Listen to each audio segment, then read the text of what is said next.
and welcome to Talking About It, a podcast from New Canaan, Connecticut. I'm your host, Cindy Graziano. COVID is transforming every aspect of our lives in ways we could have never expected. How can we adapt in healthy ways? This year, the New Canaan Abuse Prevention Partnership is dedicating its Talking About It podcast to providing practical tips to manage the stresses of living in this difficult time. The psychological and physical health of everyone is at stake. And one critical takeaway from the life during COVID that we have learned is that we must have new skills to take care of ourselves and one another. Our goal is to create an educational and open dialogue within the New Canaan community and beyond.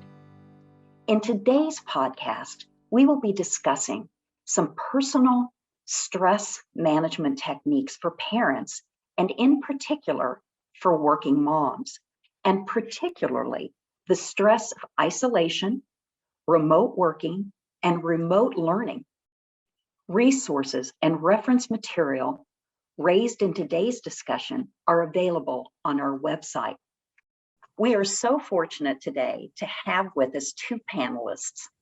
We will discuss this topic, and we want to leave today with some real strategies and ideas for moms during these times.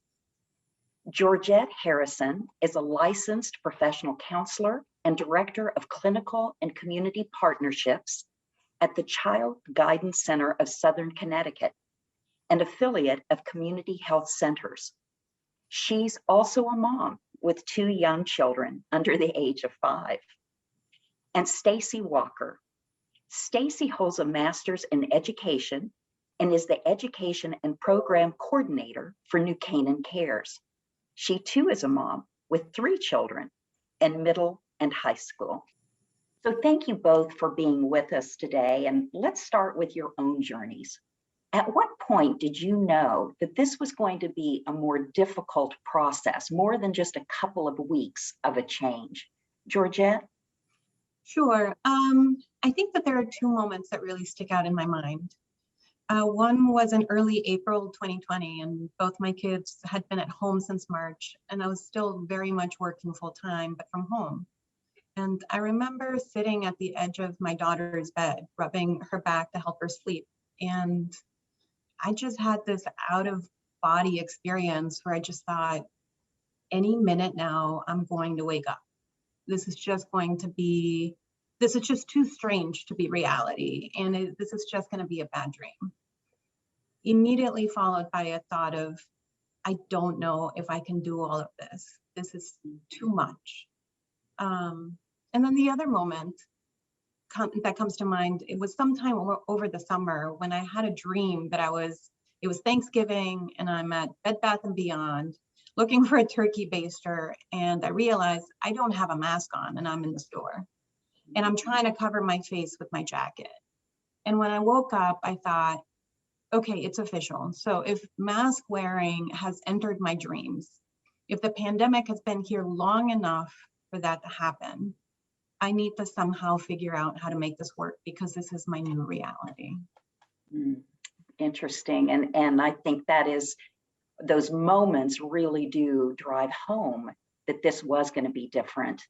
Stacey, what about you? When did you first realize that this is different? Well, I think for me, I remember the date, March 11th, that my children came home and said, oh, we're going to online learning. And I said, oh, okay. And I was waiting for that email. As always, the kids have the information first and I wait for the confirmation. And I received that email and I thought, okay, well, this is going to be different, but we'll see how it goes. Kind of thinking they're closing the school for 2 weeks and this could be fun, right? Looking at it, trying to be positive. Let's see, I have my kids home. I'll be working from home as well. So the first week, I think it was great. We were home, we were finding a balance. I got to see them, we had family dinners, and a week wasn't surprising because we would have vacation for a week. And then we went into week 2, still not too surprising because sometimes over Christmas break, we're out for 10, 12, 14 days. And then after that, and the email started coming that we had to stay remote, and I found myself sitting in my sunroom, finding fabric and old elastic to sew masks, something I never had to do before. I don't really sew. I sat there thinking, okay, this is real. This is going to keep going. We have to make these masks to keep us safe if we want to go out anywhere. And then I think probably a month in, when I kind of looked around and saw my house and I was putting in laundry while trying to work, trying to manage both the house chores and the working chores, I thought, okay, this is probably going to be a little while and I have to start figuring out how to balance it all. Well, all of those examples are from both of you really indicate that there were definitely moments that we had to pivot, and there were emotions involved with that. Let's talk a little bit about what you've heard from other moms about the emotions just over the course of the year. Georgette, what are some of the very specific emotions that moms are talking about? Sure. Well, what I'm hearing more and more in the therapy room, and that we've all been reading in the media recently, is that caregivers are exhausted. They're feeling like it's harder and harder to try to fulfill all the different roles that we've been asked to do. You know, we need to be attentive parents and thorough and conscientious employees, distance learning coaches, IT support, chefs, therapists, I mean, everything. We have to be everything. And caregivers are burning the candle at both ends at the expense of their own self-care and their own mental health. And for those who choose or who can't afford to quit their job, you know, they're waking up before their kids wake up to try to get some work in. They're helping their children with their schoolwork throughout the day. They're doing the usual housework. They're getting their kids to bed. And then they're putting in even more hours of work to try to, you know, work full time. And it's not sustainable. And in my therapy room, I hear parents talk more and more about feeling depressed, anxious, isolated, like there's no end in sight. And the other predominant feeling that I think I've been hearing more and more about is that as parents, somehow like we're failing in at least one of these roles, if not all of them. And it's taking not just a toll on our own mental health, but also our relationship with our children and with our partners. And there's this sense that somehow we're doing irreparable damage to our children. And so parents try to quiet these feelings by any means necessary. And sometimes it's in healthy ways, sometimes it's in not so healthy ways, like drinking. You know, the rate of mental health issues and substance use amongst adults during the pandemic has skyrocketed. And it's no wonder, given the level of loss and the level of stress that everyone is experiencing. You know, and once in a while, I hear a parent talk fondly of a particular moment that they shared with their child during the day, one that they might not have experienced during pre-pandemic days, like witnessing their child take their first step or hearing their first word. But overall, there's a sense almost of being forgotten, of having to put on a brave face for the sake of their children, of failing their children in some significant life-altering way. But at what point do parents begin to see a different way out, or is there? I think it really depends on the family, right? And the decisions that they have made as a family and what resources are available to them. This is a great opportunity to really think about resilience. But I want to be mindful of saying that resilience comes in many, many forms, right? We shouldn't expect anyone to be thriving under these circumstances because, you know, thriving only happens when all of our basic needs are met and we feel safe. And who feels safe really, truly nowadays, right? But I think we can hope to find some meaning and purpose to our days. The fact that parents wake up every morning and do it all over again shows me to what degree they're able to really dig deep and find it within themselves to keep caring for their families. And that is what resilience looks like for the vast majority of families. I've also seen really genuine acts of generosity towards others outside of their families and people who have found meaning in all of this by finding a way of giving back and finding a sense of purpose through a community project. Like a group of moms that I know who got together and they made tray after tray after tray of lasagnas for families who were going through food insecurity. And then other people responded to this effort by offering to buy the ingredients and going to the grocery store for them, or other moms who were involved in delivering the food so that it wouldn't all fall on the same people. And involving your kids in these acts of kindness towards your community, it's not just an invaluable lesson for them, but it provides your children with a sense of control at a time when there isn't a lot of control to be had. Your resilience might be finding the way to hug your children a couple of times a day, despite feeling incredibly touched out. Or in my case, watching Cocomelon for the 20th time today with my child without pulling my hair out. That's resilience too. And it's those small moments of connection that your child will actually remember.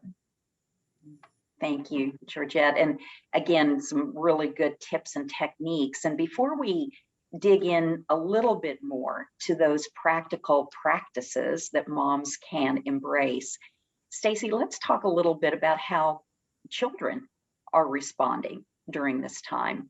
What you're seeing or hearing as children of very busy and sometimes overwhelmed moms.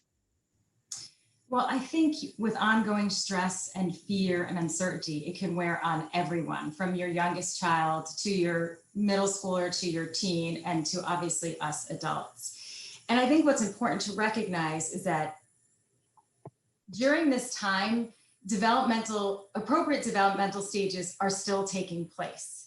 So when children are showing anxiety or separation anxiety or clinginess for younger children, or perhaps waking up in the middle of the night or wetting the bed where they used to not, some of these things could be their age-appropriate developmental milestones, but we question as parents, is this, quote, normal? Should my child be doing this?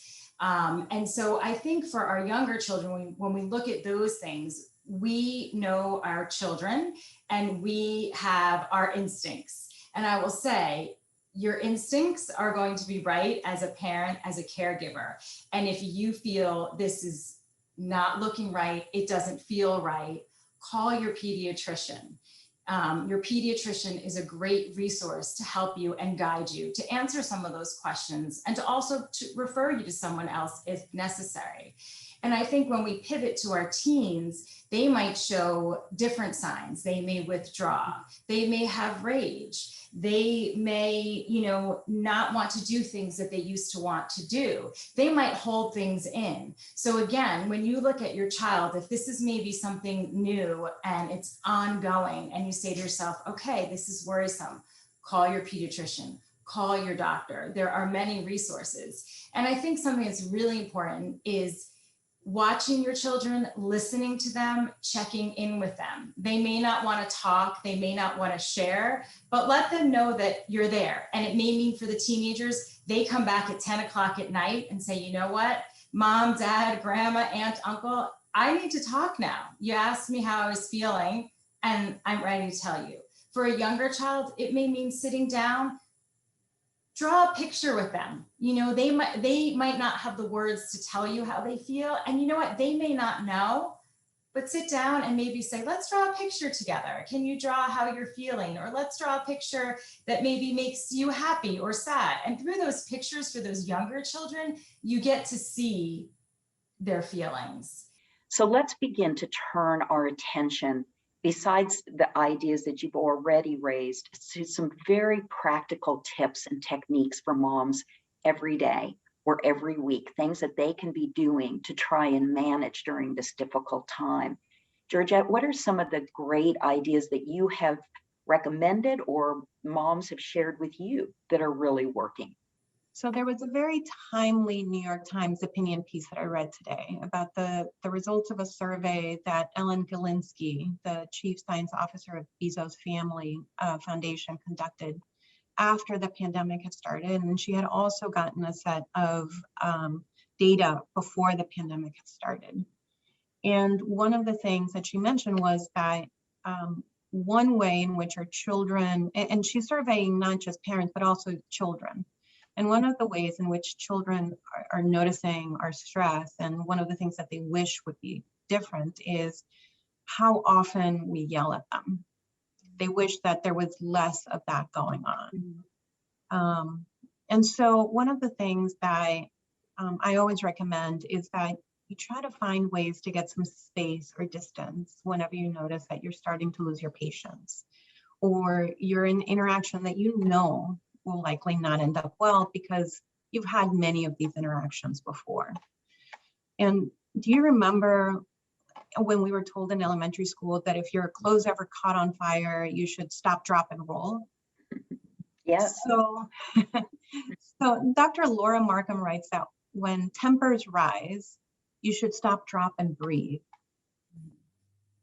So you stop everything that you're doing. You stop moving, stop talking, and you drop your agenda. What it is that you want to say is really important. And it may seem even incredibly important in that moment. And it doesn't mean that you're not going to say it. It just means that you might choose to say it at a different moment with different words. You walk away, you literally walk away and practice breathing until you feel like you're in a better place. And a place where you can be curious about what just happened between you and your child. And by the way, this works with partners too. You know, and you can even say to your child, I need to step away for a little bit because I'm frustrated or I'm angry, and I want to calm down before we keep talking.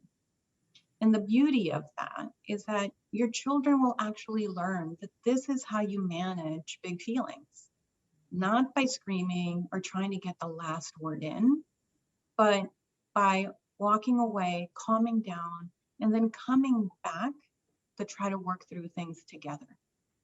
Stacy, what about you? What have you tried for yourself in managing during this time? I know women are leaving the workforce at record number. There's that added stress as well.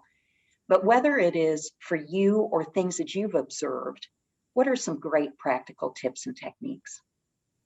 Well, I think Georgette completely nailed it. That was on my list too, is, one of those things is you step away, you take a minute and you breathe, as we wouldn't try to have a conversation with a toddler having a tantrum, right? We just need to walk away and breathe.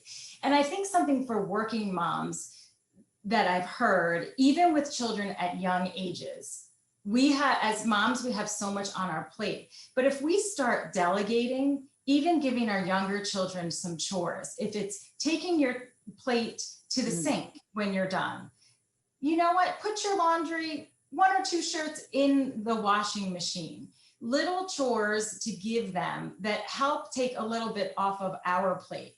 And then obviously with your older children, you can give them bigger chores, bigger responsibilities to help with the family dynamics, and the mom carrying the burden of, oh my goodness, I have to do this all. I've been hearing, you know what, I'm done. I'm just done. I don't want to do it anymore. I do it all myself, because that's part of being a mom. I think we take it all on and we want to make sure it's going well and make sure it's right and done right.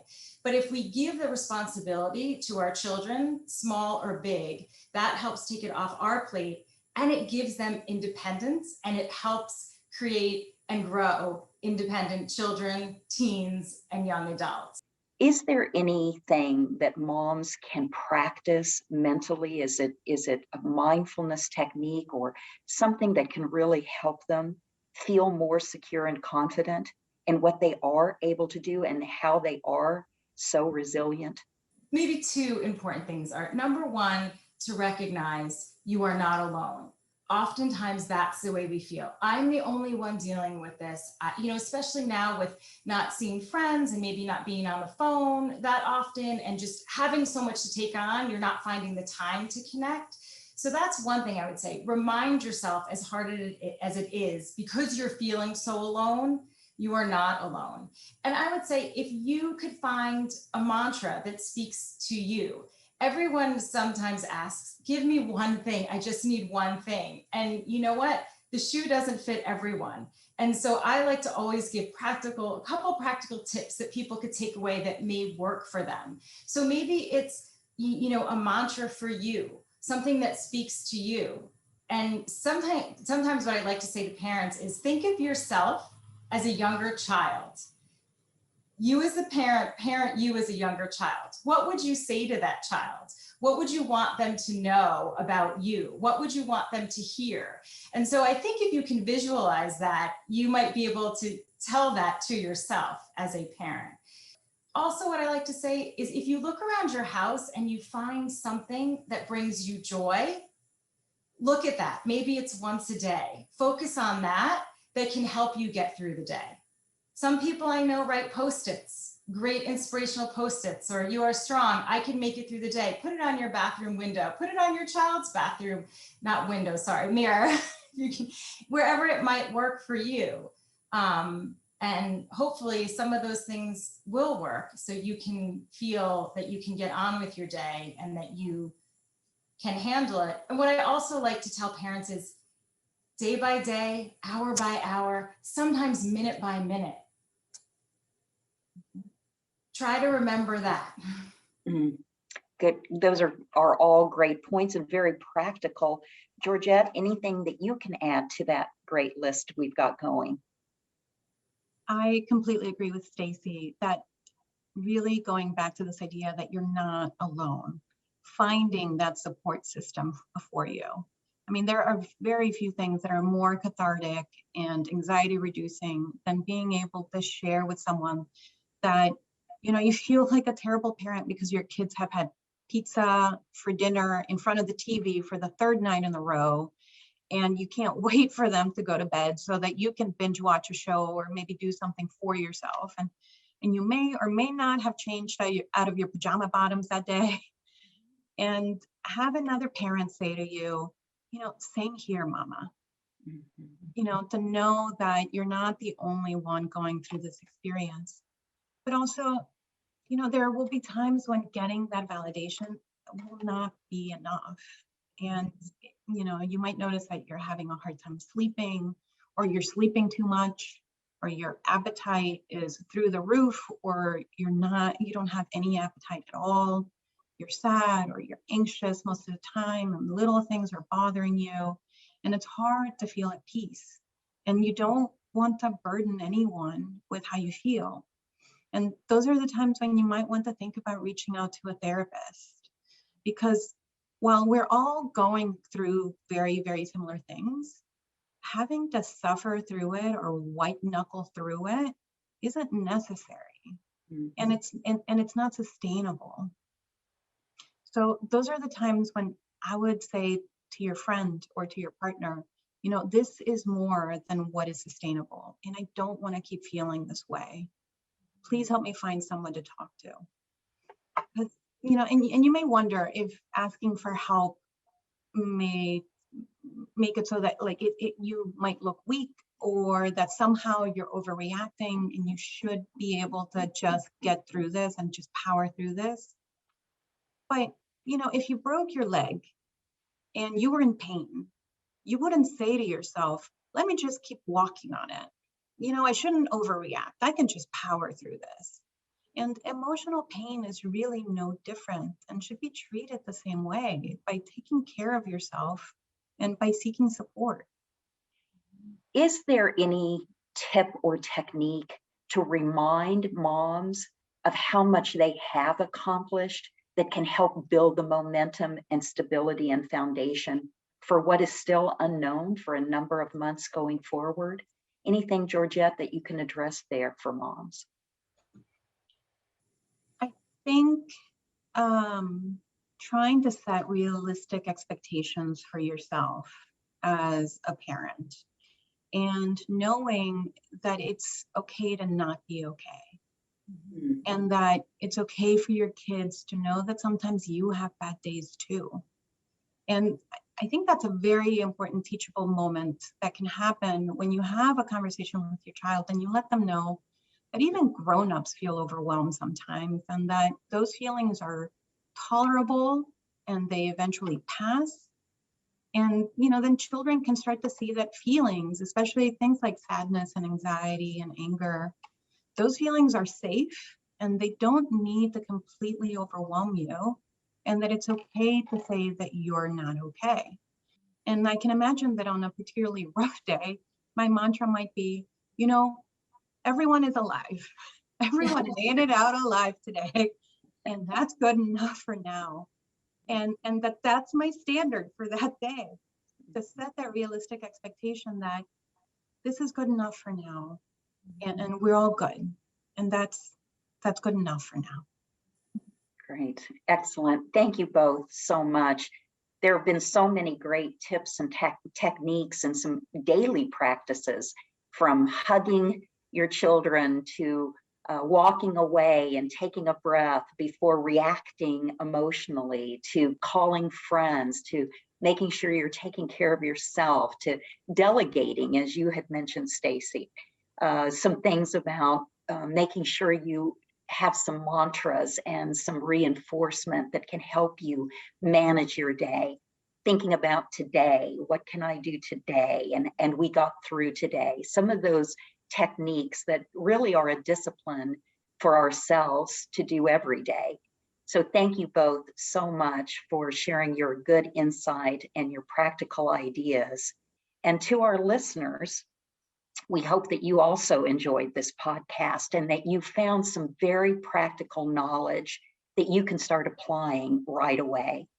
Future episodes will deal with those tips that parents can work with, whether you are in the sandwich generation, whether you have adult children living at home, or whether you are caring for someone that is more senior.